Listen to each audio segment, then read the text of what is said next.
შუა საუკუნეებში ომის მოსაგებად მხოლოდ ბევრი ჯარისკაცი არ იყო საკმარისი. ამის ნაცვლად უნდა საჭიროა იცოდე მოთმენა, საკვების დაგროვება და სწორი ადგილის შერჩევა თავდაცვისთვის.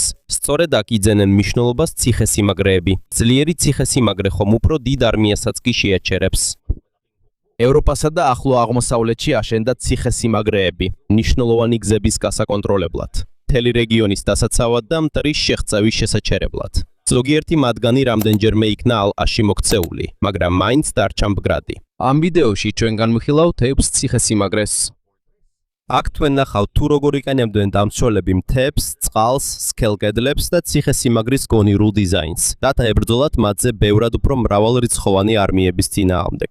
და ჩვენი პირველი დანიშნულების ადგილი მდებარეობს სირიის დასავლეთ ნაწილში. მაღალ ბორცვზე დგას კრაკ დე შევალიე. ის ასევე ცნობილია არაბულად როგორც ჰიზნ ალ-აკრატ, რაც ნიშნავს ქურთების ციხესიმაგრეს. ციხესიმაგრე მდებარეობს მნიშვნელოვან გზასთან ახლოს, რომელიც აკავშირებს ხმელთაშუა ზღვის სანაპიროს და სირიის შიდა ქალაქებს. ამ მდებარეობის გამო ციხესიმაგრის მფლობელს შეეძლო დაეთვალიერებინა ჯარების, ვაჭრებისა და მარაგის ქარავნების გადაადგილება. კრაკ დე შევალიე მხოლოდ თავდაცვითი ნაგებობა არ იყო.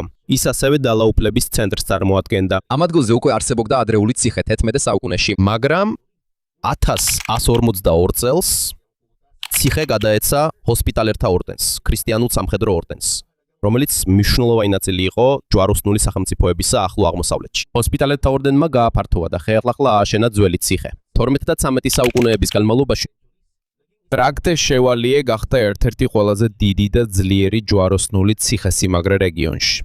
მისი დაცვის ყველაზე მნიშვნელოვანი ნაწილი იყო ორი რიგის კედელი. გარე კედელი იყო პირველი, რომელსაც მტერი შეეჯახებოდა. მის უკან კი კიდევ უფრო მაღალი და ძლიერი ჩიდა სიმაგრე იყო განთავსებული. თუნდაც თავდამსხმელები პირველ დაცვას გასცდენოდნენ, მათი პრობლემები ამით ამთავრდებოდა. ისინი მოხვდებოდნენ ვიწრო ადგილას, სადაც მათ ისრებით დაატყდებოდნენ თავს, ქვებითა და სხვა იარაღებით, რომლებიც ციხესიმაგრის უფრო მაღალი ნაწილიდან ისროდნენ. რადგან შიდა კედელი უფრო მაღალი იყო, დამცველებს ნათლად შეეძლოთ ქვემოთ მყოფი მტრის მოძრაობის დანახვა. ამასობაში თავდამსხმელებს უტირდათ მთავარი შენობისკენ მიახლოება, რადგან ჯერ უნდა გაევლოთ კოშკები, კედლები და ადვილად დასაცავი გზები. კრაკ დე შევალიეს შესასვლელიც არც სწორი იყო და არც ფართო. შესასვლელი გზა ვიწროა, ამაღლებული და მოხვეებით სავსე. აქ ბევრი ჯარისკაცი ერთდროულად ვერ გაიქცეოდა. ასევე რთული იყო დიდი კარების მსხვევი მოწყობილობების გამოყენება. როცა მტრები ადიოდნენ, მათზე შეიძლებოდა თავდასხმა ზემოდან და გვერდებიდან დამაული პოზიციებიდან. ასეთი დიზაინით დიდი არმიის უპირატესობა მცირდება. თუნდაც ათასობით იყოს გარეთ, მხოლოდ ცოტას შეუძლია ერთდროულად მიუახლოვდეს კარებს, მაგრამ თუნდაც კედელი სქელი იყოს, შიგნით მყოფი ხალხი დიდხანს ვერ გაძლებს თუ საჭმელი და წყალი გაუთავდებათ. როცა მტერი ციხესიმაგრეს ალყაში აქცევ, იკარგება საკვების და წყლის რეგულარული მიწოდება. როცა საწყობებში მარაგი ამოიწურება, შიგნით მყოფი ხალხი იძულებული ხდება დანებდეს, თუნდაც მათი კედლები ჯერ კიდევ მტკიცია. ამიტომაც კრაკ დე შევალიეში იყო დიდი საწყობები მარცლეულისთვის, ზეთი, ხორცი და სხვა საკვები. შიგნით ასევე იყო ღუმელები, რომ დიდი გარნიზონისთვის პური გამოეცხოთ. ასევე იყო ციხესიმაგრის სისტემა წყლის შესაგროვებლად და შესანახად. წვიმის წყალი შეგროვდებოდა ჭურჭელში და რეზერვუარებში ციხესიმაგრის შიგნით. ამიტომ ჯარები მაშინვე არ იყვნენ დამოკიდებული გარეთ არსებულ წყაროებსა თუ ჭაბურღილებზე, რომლებიც მტერს შეეძლოთ დაეკავებინა ან დაეწამლა. როდესაც კრაკ დე შევალიე ყველაზე ძლიერ მდგომარეობაში იყო, მას თითქმის 2000 ჯარისკაცის მოთავსება შეეძლო. იყო საცხოვრებლები, საკვების საწყობები, დიდი დარბაზები და ცხენების ტავლები. ამის წყალობით ციხესიმაგრის შიგნით ცხოვრება გრძელდებოდა, თუნდაც მტერი გარს ეხვია. ამ ციხესიმაგრის რეპუტაცია გამოცდაში ჩააგდო სულთან სალადინმა, მას შემდეგ რაც 1187 წელს ატინის ბრძოლაში ჯვაროსანთა მთავარი არმია დაამარცხა. სალადინი იყო მუსლიმი ლიდერი, რომელმაც ეგვიპტე და სირიის დიდი ნაწილი გააერთიანა. ატინის ბრძოლაში გამარჯვების შემდეგ სალადინის არმიამ მრავალი ჯვაროსანთა ქალაქი და ციხესიმაგრე დაიპყრო. 1188 წლის მაისში კი სალადინის ძალები კრაკ დე შევალიეს მიმდებარედ მივიდნენ. თუმცა ციხესიმაგრის აღება ძალიან რთული იყო და მისი ალყაში მოქცევა დიდ მსხვერპლსა და დროს მოითხოვდა. სალადინმა არ გააგრძელა ხანგრძლივი ალყა, არამედ თავისი არმია სხვა მიზნისკენ წაიყვანა. ეს არ ნიშნავს, რომ სალადინი უბრალოდ ციხის კედლების სიმაღლემ შეაშინა. როგორც სარდალს მას უნდა აერჩია, სად იყო ყველაზე მიზანშეწონილი თავისი ჯარისკაცებისა და მარაგების გამოყენება. რამდენიმე თვის დაკარგვა ერთ ციხესიმაგრეზე, მაშინ როცა სხვა მნიშვნელოვანი ადგილების აღება შეიძლებოდა, მთელ კამპანიას დააზიანებთ. პრაგდე შევალიე კიდევ რამდენიმე 10 წლეული დარჩა ჰოსპიტალერების კონტროლქვეშ. მაგრამ დროის გასვლასთან ერთად ჯვაროსნული სახელმწიფოები დასუსტა. მათ ბევრი ტერიტორია დაკარგეს, შემოსავალი შეუმცირდათ და გაუჭირდათ საკმარისი ჯარისკაცებისა და მარაგების გაგზავნა შორეულ ციხესიმაგრეებში. ამასობაში ძლიერდებოდა მამლუქთა სულთანატი, ძალაუფლება, რომელიც მართავდა ეგვიპტესა და სირიაში. მისი ერთ-ერთი ყველაზე ძლიერი მმართველი იყო სულთანი ბაიბარსი. 1271 წელს ბაიბარსი გაემართა კრაგდე შავალეზე, რათა საბოლოოდ გაენადგურებინა ჰოსპიტალიერთა ორდენის მნიშვნელოვანი ბაზა. განსხვავებით იმ ჯარებისგან, რომლებიც უბრალოდ გადიოდნენ ამ ადგილას, ბაიბარსი გასხვავებული იყო და მზად იყო ნანამდვილი ალყისთვის.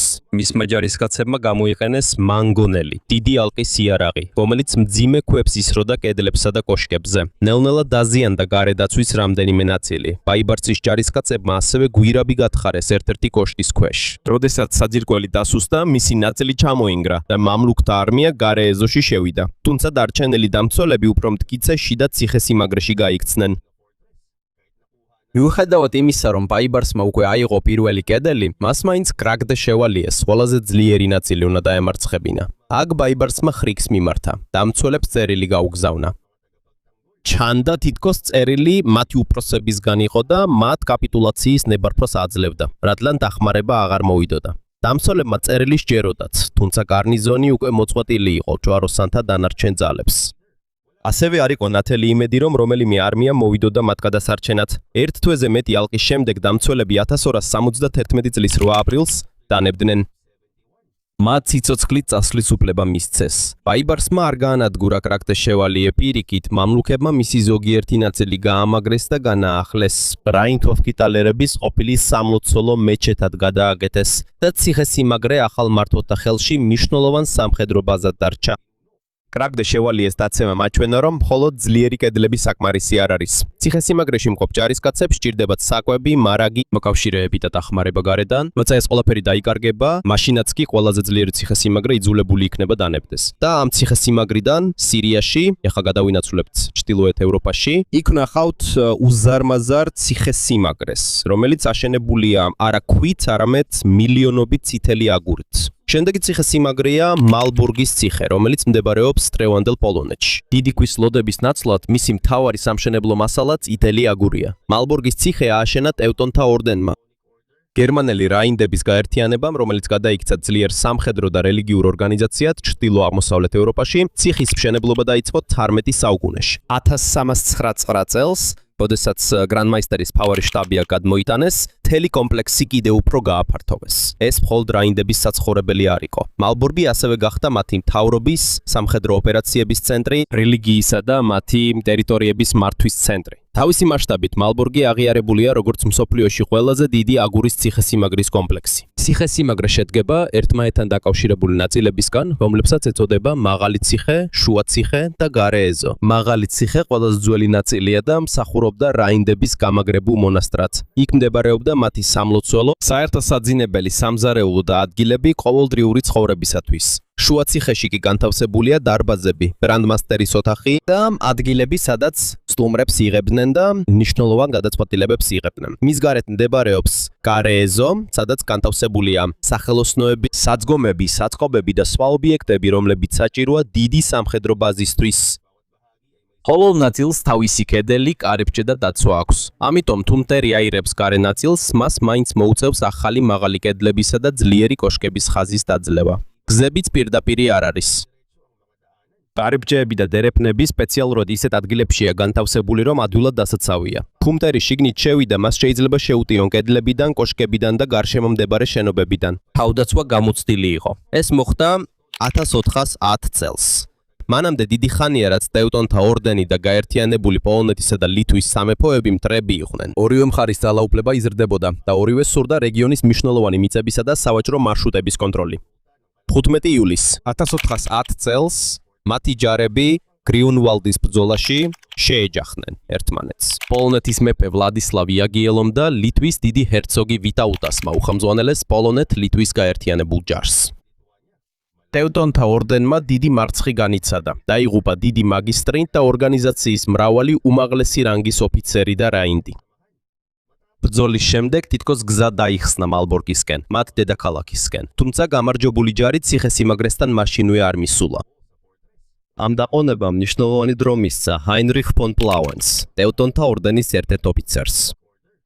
ჰაინრიხი სწრაფად გაემართა მალბორკში. მან შეკრიბა დარჩენილი ჯარები, მოამზადა საკვები და გაამაგრა თავდაცვა. მან ასევე დააწვა ცეცხლი რამდენიმე შენობას გარეთ, რათა მტერს არ ქონოდა თავშესაფარიან დაცვა. როდესაც პოლონეთისა და ლიტვის ჯარი მივიდა, ციხესიმაგრე უკვე მზად იყო. მტრები ცდილობდნენ კედლების დაბომბვას ქვემეხებითა და სხვა ალყის იარაღებით. მაგრამ მათი იარაღი საკმარისი არ იყო მალბორკის სქელი დაცვის სწრაფად გასახსნელად. რაც უფრო დიდხანს გრძელდებოდა ალყა, მით უფრო იზრდებოდა პრობლემები ბანაკში გარეთ. უზარმაზარი ჯარის გამოკვება სჭირდებოდათ. გავრცელდა დაავადება. დაიწია მორალმა და ნელ-ნელა შემცირდა ჯარისკაცების რაოდენობა, რომლებიც დარჩენას აპირებდნენ. ზოგიერთი მოკავშირე ძალაც დაიწყო წასვლა. ამასობაში ტევტონთა ორდენი განაგრძობდა დახმარების მიღებას სხვა ციხესიმაგრეებიდან და დარჩენილი მხარდამჭერებისგან. თითქმის 2 თვის შემდეგ პოლონეთის მეფემ შეწყვიტა ალყა. გაერთიანებულმა ჯარმა ვერ შეძლო მალბორკის აღება. ამას დიდი გავლენა ჰქონდა, მიუხედავად იმისა, რომ ტევტონთა ორდენი გრიუნვალდთან დამარცხდა, მათი მმართველობის ცენტრი გადარჩა. მალბორკი მათ ხელში დარჩა. მათმა სახელმწიფომ შეძლო გაგრძელება და დიდი დამარცხების შემდეგაც კი არ გაქრა საბოლოოდ. ეს არ ნიშნავს, რომ ციხესიმაგრე არასდროს აუღიათ. 15 საუკუნეში, როდესაც ახალი ომი დაიწყო, ტევტონთა ორდენს პრობლემები შეექმნა მალბორკის მცველ დაქირავებულ ჯარისკაცებთან ანგარიშსწორებაში. რადგან დაქირავებულ ჯარისკაცებს სათანადოდ არ უხდიდნენ, ჯარისკაცებმა ციხესიმაგრე პოლონეთის მეფეს მიყიდეს 1457 წელს.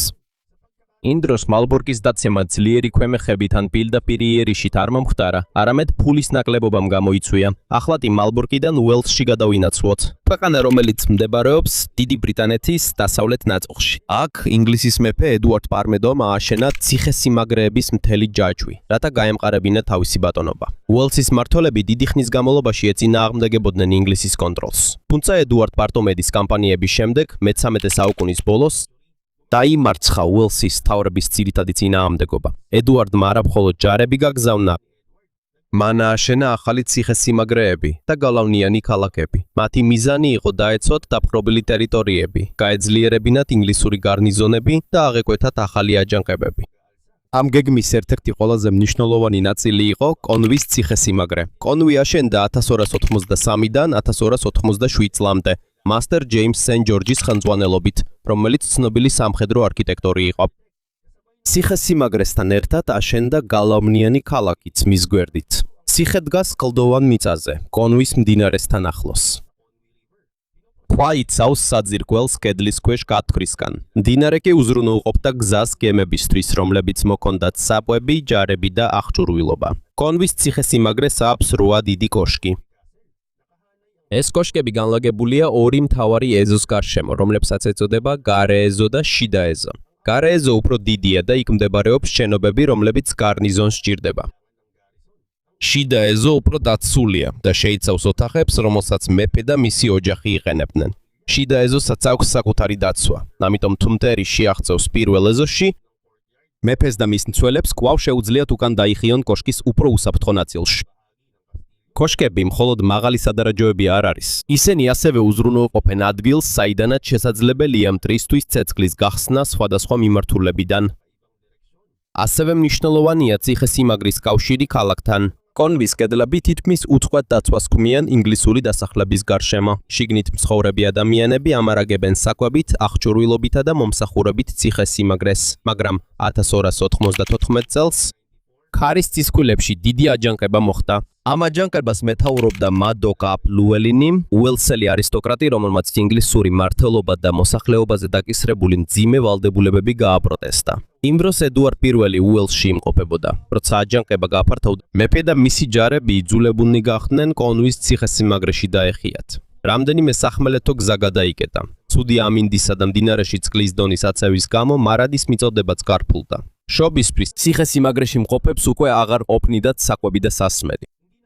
მეფისთვის იქ ყოფნა არასასიამოვნო იყო. თუმცა კედლებმა და კოშკებმა დაიცვეს გარნიზონი, სანამ ისინი სიტუაციის გაუმჯობესებას ელოდნენ. როცა წყლის დონე დაეცა და მოგზაურობა კვლავ უსაფრთხო გახდა, დახმარება ზღვით მივიდა. ედვარდმა ალყიდან თავი დააღწია და მისმა ჯარმა აჯანყების ჩახშობა გააგრძელა. ამ მოვლენამ აჩვენა კონუის ნამდვილი მნიშვნელობა. ის ვერ აგვარებს ყველა პრობლემას. შიგნით ყოფებს მაინც შეიძლება საკვები გაუთავდეთ, მაგრამ რადგანაც მას აქვს ძლიერი კედლები და გზა ზღვამდე, გარნიზონმა საკმარისი დრო მოიპოვა, სანამ დახმარება მოვიდოდა. კონუის ძალის ასახსნელად არც ჯადოსნური ამბები და არც საიდუმლო მექანიზმები არ არის საჭირო. მისი დაცვა ეფუძნება შესანიშნავ მდებარეობას, ფრთხილ მეთვალყურეობას, მრავალ კოშკსა და მდინარესთან კავშირს. საუკუნეების განმავლობაში, როცა კონუის სამხედრო მნიშვნელობა შემცირდა, უფრო ძლიერი ქვემეხების განვითარებამ ომის წესი შეცვალა. მაღალი კედლები და კოშკები, რომლებიც ადრე დიდ უპირატესობას წარმოადგენდა, არტილერიისთვის ადვილად შესამჩნევი და დასაზიანებელი გახდა. თუმცა კონუი დარჩა ნათელ მაგალითად იმისა, თუ როგორ გამოიყენა მეფემ არქიტექტურა დაპყრობილი ტერიტორიის სამართავად. ციხესიმაგრე და გალავნით გარშემორტყმული ქალაქი მხოლოდ არმიის წინააღმდეგ საბრძოლოდ არ აუშენებიათ. ისინი აგრეთვე აშენდა იმისთვის, რომ მოსახლეობას შეახსენონ, ვინ ფლობს ძალაუფლებას. უელსის სანაპიროდან გავაგრძელებთ ჩრდილოეთით შოტლანდიისკენ. უძველესი ვულკანური ქანის თავზე დგას სტირლინგის ციხესიმაგრე. მისი ზოგიერთი ნაწილი ციცაბო კლდეებზეა, ამიტომ თავდამსხმელი არმიისთვის შეზღუდულია მისასვლელი მიმართულებები, მაგრამ სტირლინგის მნიშვნელობა მხოლოდ ბუნებრივ დაცვაში არ არის. ციხესიმაგრესთან ახლოს მდებარეობს ერთ-ერთი ყველაზე მნიშვნელოვანი გადასასვლელი ფორტის მდინარეზე. საუკუნეების განმავლობაში სამხრეთ და ჩრდილოეთ შოტლანდიას შორის მიმავალი არმიები იძულებულნი იყვნენ გაელოთ ამ რეგიონში. ამიტომ ვისაც სტირლინგის ციხესიმაგრეზე ჰქონდა კონტროლი, მას დიდი ძალაუფლება ჰქონდა ჯარების გადაადგილებაზე, მომარაგებასა და შეტყობინებებზე მთელ სამეფოში. ამიტომ, როდესაც მე-13 საუკუნის ბოლოს ინგლისსა და შოტლანდიას შორის ომი დაიწყო, ციხესიმაგრე არაერთხელ გახდა ბრძოლის საგანი. მან რამდენჯერმე შეიცვალა მფლობელი და გახდა შოტლანდიის ისტორიის რამდენიმე უმნიშვნელოვანესი მოვლენის ცენტრი. სტირლინგში მხოლოდ კედლების სიმტკიცე არ იქნება გამოცდილი. აქ ინგლისი გამოიყენებს ერთ-ერთ ყველაზე მნიშვნელოვან ალყის მანქანას, რომელიც შუა საუკუნეებში აშენდა. 1304 წელს სტირლინგის ციხე იყო ერთ-ერთი ბოლო ძლიერი ცენტრი შოტლანდიის წინააღმდეგობისა, ინგლისის მეფე ედუარდ პირველის წინააღმდეგ. შიგნით დაახლოებით მხოლოდ 25 შოტლანდიელი დამცველი იყო. მაგრამ რადგან ციხე მაღალ ვულკანურ კლდეზე დგას, მასთან მიახლოება და შეტევა რთულია. ინგლისის არმიამ მრავალი კატაპულტი და ტრებუშეტი მოიტანა. ტრებუშეტი არის დიდი მანქანა, რომელიც მძიმე ქვებს ისვრის კედლის გასატეხად. ალყა რამდენიმე თვე გაგრძელდა, მაგრამ პატარა გარნიზონი განაგრძობდა ბრძოლას. ამიტომ ედვარდმა აშენებინა უზარმაზარი ტრებუშეტი, რომელსაც ვორვოლფი უწოდეს. როცა შოტლანდიელმა დამცველებმა ვორვოლფი დაინახეს, დანებება შესთავაზეს, მაგრამ ედვარდს ჯერ ახალი იარაღის გამოცდა სურდა. მან ძალიან მძიმე ქვა ისროლა და დაცვის ნაწილი გაანადგურა. ამის შემდეგ გარნიზონის დანებება მიიღეს. ედვარდმა ვორვოლფი არა მხოლოდ ციხესიმაგრის ასაღებად გამოიყენა, არამედ სხვა შოტლანდიური ციხესიმაგრეების შესაშინებლადაც. მან აჩვენა, თუ რამდენი ძალა და აღჭურვილობა შეეძლო ინგლისს გამოეყენებინა, მაგრამ ინგლისის კონტროლი დიდხანს არ გაგრძელებულა.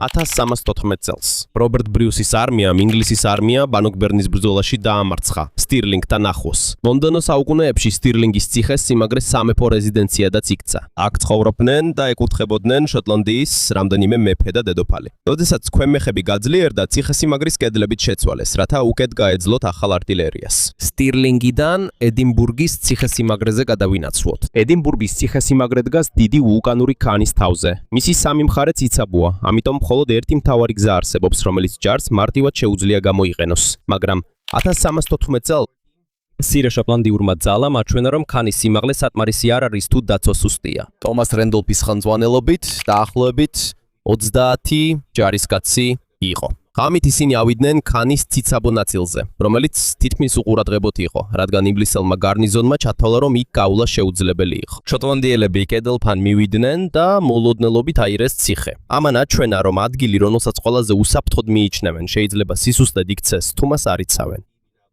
200 წელზე მეტი ხნის შემდეგ ედინბურგის ციხესიმაგრემ კვლავ განიცადა ძლიერი ალყა. 1561 წელს დაიწყო ლანგის ალყა. ციხესიმაგრე მერის შოტლანდიის დედოფლის მხარდამჭერების ხელში იყო. გარეთ კი იმ ძალები იდგნენ, რომლებიც მის შვილს ჯეიმს მე-6-ს მეფედ აღიარებდნენ. მეომრობა თითქმის 2 წელი გაგრძელდა. თუმცა 1500 1973 წელს ინგლისური артиლერია მოვიდა და შეუჩერებლად ბომბავდა ციხესიმაგრეს. დაინგრა დევიდის კოშკი და ძირითადი ჭა მიწით დაიფარა. რადგან ციხის კლდეზე საკმარისი ბუნებრივი წყალი არ იყო, ჭის დაკარგვა დიდი პრობლემა გახდა. მარაგი ამოიწურა და დაცვა დაინგრა. ბოლოს გარნიზონი იძულებული გახდა დანებებულიყო. ედინბურგის ციხესიმაგრემ აჩვენა, რომ თუნდაც ციხესიმაგრე ძალიან მაღალი და ძლიერი იყოს, მას მაინც სჭირდება წყალი, საკვები, სათანადო დაცვა და დახმარება გარედან. ბოლო ციხესიმაგრეა მონსენ-მიშელი ნორმანდიის სანაპიროზე საფრანგეთში.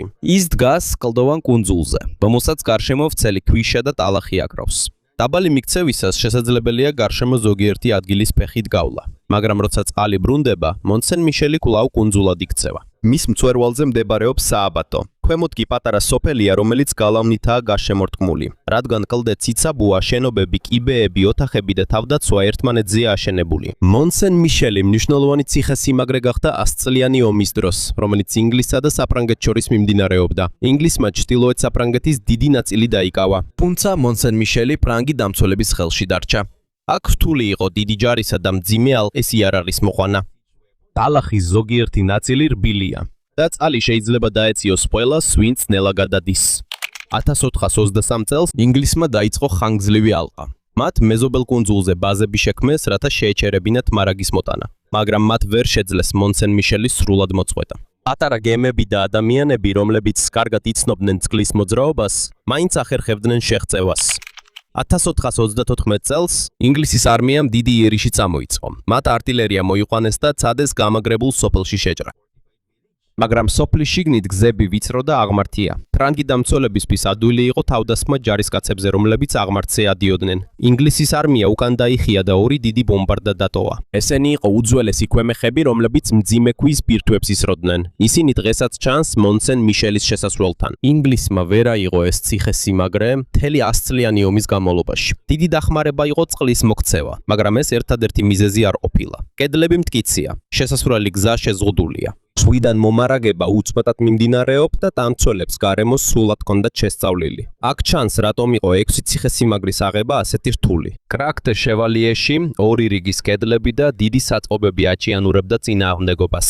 მალბორგში თავდამსხმელებს ცალკეული თავდაცვითი ზონების გადალახვა უწევდათ. კონვიშში ზღვისკენ მიმავალი გზა გადამწყვეტი იყო. სტირლინგსა და ედინბურგში ვულკანური ქვა ბუნებრივ დაცვად გამოიყენეს. მონსენ-მიშელში წყალი და ქვიშა თავდაცვის ნაწილად აქციეს, მაგრამ არც ერთი ციხესიმაგრე არ არის სრულიად უძლეველი. მტერმა შეიძლება გამოიყენოს მოტყუება, შეიძლება საკვები ან წყალი ამოიწუროს. შეიძლება ჯარისკაცებისთვის ფული არ ყოფნიდეთ. ასევე პატარა ჯგუფმა შეიძლება უპატრულო გზა იპოვოს. ეს კედლები მხოლოდ იმიტომ არ დახდა ძლიერი, რომ ქვა სკელია. ციხესიმაგრეები ძლიერები გახდნენ იმიტომ, რომ სწორ ადგილას აშენდა, კარგი დიზაინი ჰქონდა და საკმარისი ჯარი ჰყავდათ. და ადამიანები, რომლებიც იცოდნენ, როგორ გამოეყენებინათ თითოეული უპირატესობა, რათა შეეჩერებინათ მათზე რიცხობრივად დიდი არმია.